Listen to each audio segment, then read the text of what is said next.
Tyson, lo tahu, kalau lo mukul gue bunuh lo. Gue bakal bunuh lo. Pada tahun 1986, Mike Tyson berusia 19 tahun dan telah memukul KO 19 lawan pertamanya.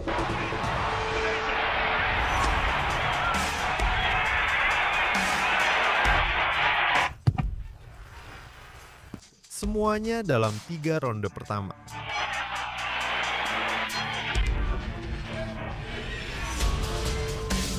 Tapi malam itu, di Madison Square Garden, lawannya bukan petinju sembarangan. Dia adalah mantan pemimpin salah satu geng paling ditakuti di New York. Seorang pria yang tumbuh di tengah baku tembak, perampokan, dan penjara. Dan apa yang terjadi antara kedua pria ini tidak berakhir di atas ring. Mitch Green tumbuh di jalanan paling keras di New York. Pada usia 17 tahun, dia sudah melihat ayahnya tewas dalam baku tembak. Dan dia sendiri pernah terkena 2 tembakan. Jalanan telah membentuknya dengan cara yang paling brutal. Polisi New York telah mencatatnya sebagai pemimpin Black Spades, salah satu geng yang paling ditakuti di kota itu. Riwayat kriminalnya mencakup perampokan, perkelahian jalanan, dan beberapa kali penangkapan. Namun, hidup membawanya ke sasana tinju. Dan menurut ibunya sendiri, itulah yang menyelamatkannya. Dia tidak tertarik untuk berubah sampai dia mengenal tinju, dan itu mengubahnya. Karena di balik seorang anggota geng, ada seorang atlet sejati. Tingginya 1 meter 96 cm dengan rentang tangan 2 meter 8 cm. Dagu sekeras granit yang seolah-olah memang diciptakan untuk menahan pukul. Pada tahun 1976, dia memenangkan kejuaraan sarung tangan emas New York. Dan 1 dekade kemudian, dia menjadi penantang sah dengan 16 kemenangan dan 10 knockout.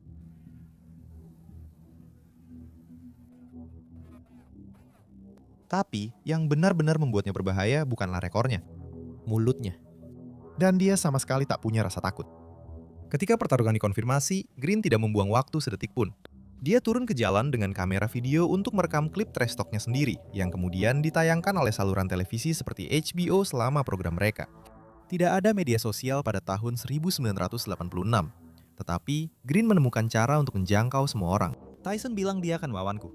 Aku ingin bertarung. Itu Michelle Tyson. Dia seorang homoseksual. Istrinya juga homoseksual. Dan aku akan membuatnya KO. Homoseksual? Aku mau lawan Tyson. Aku mau lawan si Michelle Tyson itu. Semua orang harus tahu bahwa Tyson adalah seorang homoseksual. Jangan ada yang meragukan bahwa Michelle Tyson adalah homoseksual. Homoseksual. Dan apa yang dia katakan tanpa filter. Dia memanggil Tyson Algodon. Dia bilang Tyson cuma sensasi. Katanya dia satu-satunya petinju kelas berat yang belum pernah KO. Tapi yang paling menyakitkan baginya adalah soal uang. Tyson mendapat bayaran $300.000 malam itu. Green hanya mendapat $30.000. Dan dia memastikan semua orang tahu soal itu. Kenapa aku harus membayarmu? Aku tidak akan membayarmu sampai aku dibayar dulu. Konferensi pers berubah menjadi medan pertempuran. Green terus-menerus melontarkan hinaan, berusaha masuk ke dalam pikiran Tyson sebelum bel pertama berbunyi.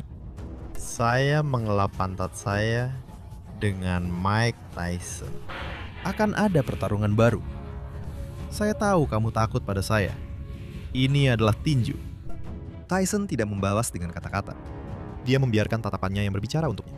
Dan tatapan itu mengatakan sesuatu yang sangat jelas. Dia tidak ingin mengKO-kan dia dengan cepat. Dia ingin membuatnya menderita selama mungkin. 20 Mei 1986. Madison Square Garden, New York. Panggung besar pertama dalam karir Mike Tyson. Dan dia datang tanpa jubah, tanpa kaos kaki, seperti biasa. Seperti seorang gladiator. Green masuk ke ring dengan sikap seseorang yang tidak takut apapun. Tapi mereka yang mengenalnya dengan baik melihat sesuatu yang berbeda di tatapannya malam itu. Kurang percaya diri dibandingkan yang dia tunjukkan di depan kamera. Bel berbunyi, dan Tyson melaju ke tengah ring seperti sebuah lokomotif.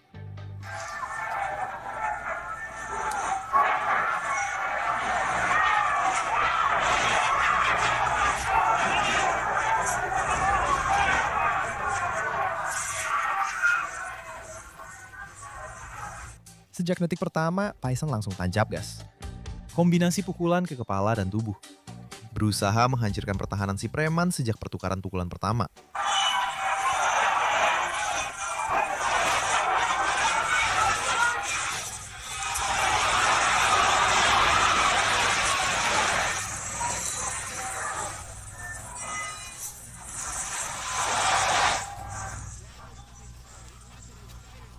Green, dengan tinggi badan dan jangkauannya, mencoba menggunakan jab panjangnya untuk menjaga jarak. Tapi Tyson menyelinap di bawah dan menutup jarak dalam sekejap.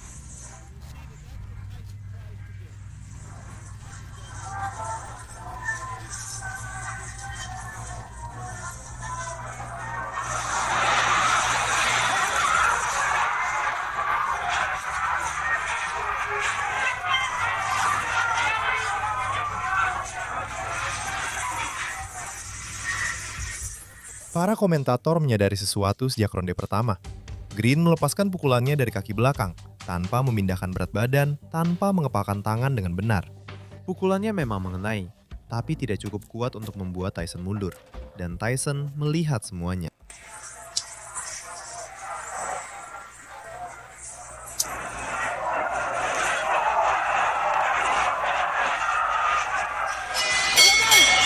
Pada ronde kedua, Green mencoba mengubah strategi. Dia berusaha memeluk Tyson saat saling mengunci untuk mengganggu ritmenya dan mengurangi kecepatannya.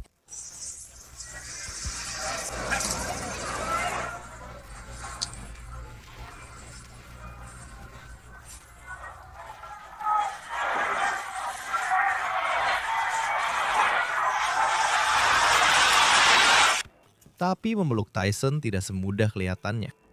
Setiap kali Green mencoba melingkarkan lengannya ke Iron Mike, Tyson selalu menemukan sudut untuk mendaratkan pukulan pendek ke tubuh yang membuat si preman kehabisan nafas.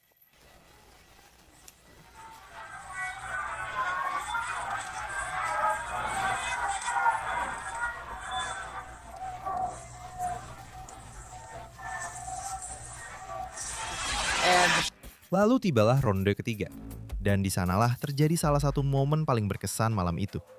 Tyson mendaratkan pukulan yang begitu brutal hingga pelindung mulut Green terlepas dari mulutnya hanya dengan satu pukulan.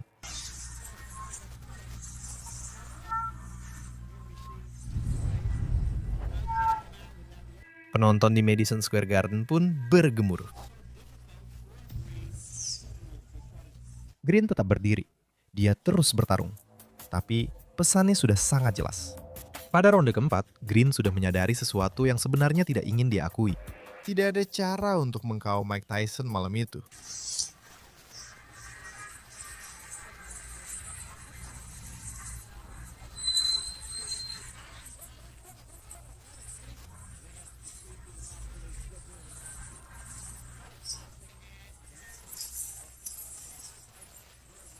Jadi dia benar-benar mengubah rencananya. Dia berubah menjadi campuran antara petinju dan pegulat. Terus-menerus melakukan clinch, memeluk setiap kali Tyson masuk, melakukan apa saja untuk bertahan hidup dan merusak ritme Iron Mike.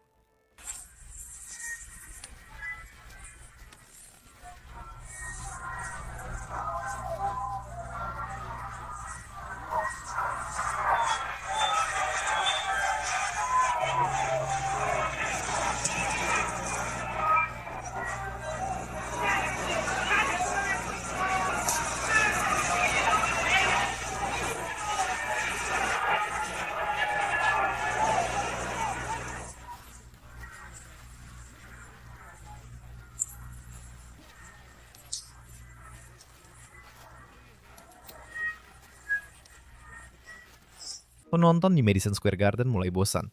Ini bukan yang mereka datang untuk lihat. Lalu ronde kelima tiba dan terjadi sesuatu yang tidak diduga siapapun. Tyson mulai mengejeknya.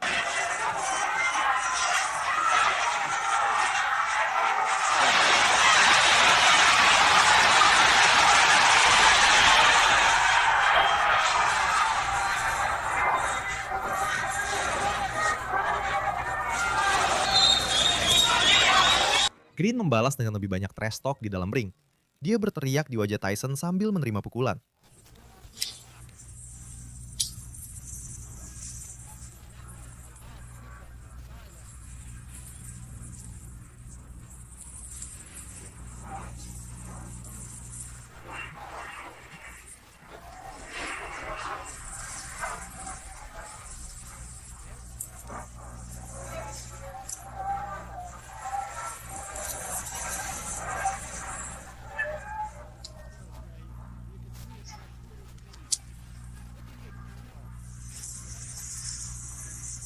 Tapi Tyson tidak marah. Dia justru menikmatinya.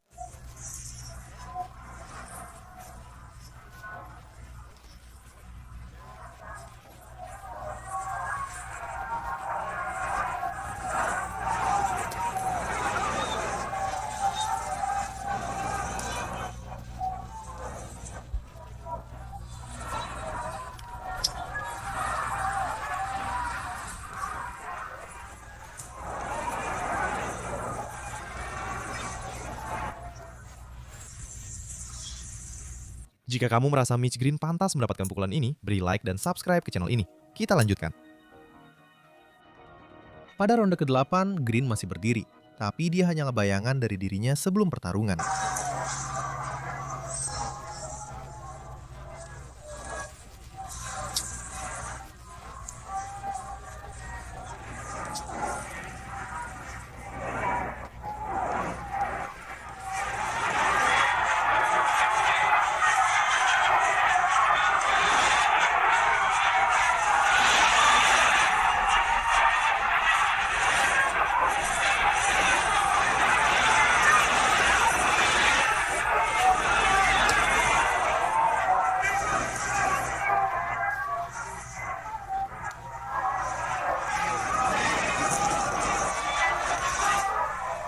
Wajahnya menunjukkan kerusakan akibat 8 ronde hukuman terus-menerus.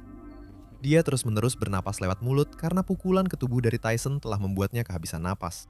Tapi dagu granitnya masih tetap bertahan.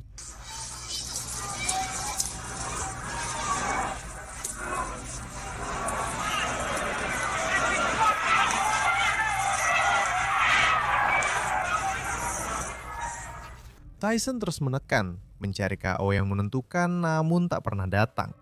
Bukan karena Tyson tidak bisa menjatuhkannya, tapi karena Green melakukan apa yang diperlukan untuk bertahan hidup. Merangkul di saat yang tepat, pelukan saat Tyson menyerang, dan dagu yang seolah tak ada habisnya yang menyerap semua pukulan yang datang.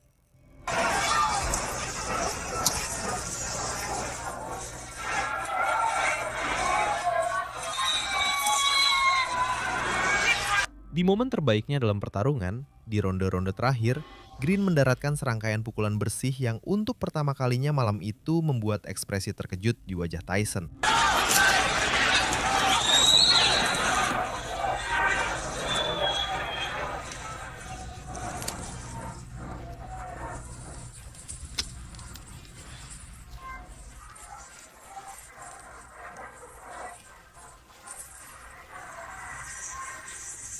Penonton bereaksi, dan Tyson tersenyum. Pada ronde ke-10 dan terakhir, Tyson menutup pertunjukan dengan mencari KO terakhir. Namun, Green bertahan hingga bel akhir berbunyi.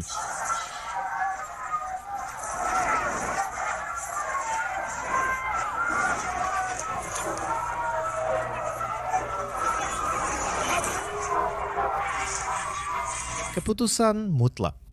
Tyson memenangkan 9 dari 10 ronde di ketiga kartu penilaian. Tapi tidak ada seorang pun di Madison Square Garden malam itu yang pulang dengan berpikir bahwa Mitch Blood Green telah dihancurkan seperti lawan-lawan Tyson sebelumnya. Green menjadi petinju profesional kedua yang berhasil bertahan 10 ronde penuh melawan Iron Mike. Dan setelah pertarungan, Tyson mengakui sesuatu yang mengejutkan semua orang. Bahwa dia sengaja membiarkan Green bertahan sampai akhir pertarungan untuk menghukumnya selama mungkin. Tapi persaingan mereka tidak berakhir di atas ring. 2 tahun kemudian, pada dini hari tanggal 23 Agustus 1988, api kembali menyala di tengah Harlem. Tyson telah pergi ke butik Dapper Dan untuk mengambil jaket kulit mewah yang dibuat khusus oleh temannya. Yang tidak dia ketahui adalah bahwa Green sedang berada di daerah itu. Dan Green masih menyimpan dendam yang sama seperti biasanya. Pertarungan, uang, penghinaan di depan umum.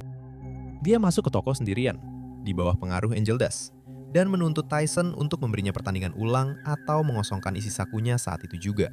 Tyson menyeretnya keluar, dan apa yang terjadi setelahnya berlangsung kurang dari 20 detik. Tyson memukul Green dengan tangan kosong, meretakkan rongga matanya, menghancurkan hidungnya, dan meninggalkannya tergeletak di tanah Harlem. Dia memukulku karena dia bersama teman-temannya. Kau tahu? Dan saat dia memukulku, aku pikir aku mungkin punya kesempatan untuk mendapatkan apa yang kuinginkan.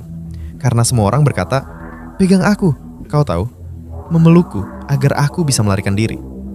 Dia melarikan diri, dan dia seperti berlari ke arahku. Aku mencoba mendekatinya, kau tahu. Dan seperti yang kukatakan, aku mengambil tindakan sendiri, kau tahu. Saat itu, kau tahu, aku sangat marah. Aku siap untuk bertindak. Dalam proses itu, Tyson mematahkan tangannya sendiri dan harus memakai gips selama berminggu-minggu. Aku gugup.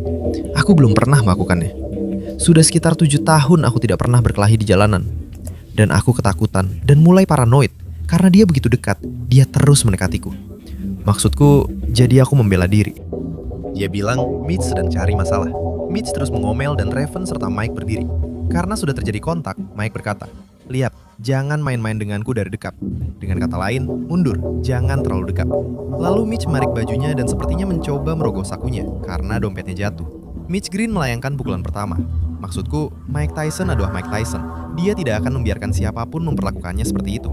Setelah Mike membela diri, Mitch juga melawan. Itu tidak terlihat terlalu bagus. Tidak perlu dikatakan lagi, aku punya foto Mike memukul Mitch saat dia sudah di tanah. Kau tahu, dia memukulnya, menariknya, karena Mitch juga menariknya. Aku punya foto setelah Mike bisa memukulnya dengan pukulan kanan, karena aku tidak bisa melihat saat dia memukulnya, seperti sebuah pukulan. Aku tidak pernah mendapatkan sudut yang bagus, tapi Mitch ada di udara dengan kedua kakinya terangkat, kau tahu? Dan yang kau lihat hanya kakinya dan dia tergeletak. Keesokan paginya, foto wajah Green yang babak belur muncul di semua surat kabar di kota. Green menuntut Tyson sebesar 20 juta dolar. Seorang hakim memberinya 45.000. Hampir persis seperti yang dia dapatkan dari pertarungan di Madison Square Garden. Mitch Green berhasil bertahan di jalanan New York, selamat dari baku tembak, selamat dari penjara, dan bertahan melawan Mike Tyson di atas ring lebih lama daripada hampir semua lawan lain di masa itu. Tapi dia tidak bisa bertahan menghadapi legenda yang sedang dibangun Tyson. Sekarang, keduanya membicarakan hal itu sambil tertawa. Kebencian itu berubah menjadi sejarah. Dan sejarah itu adalah salah satu yang paling liar yang pernah ada dalam dunia tinju.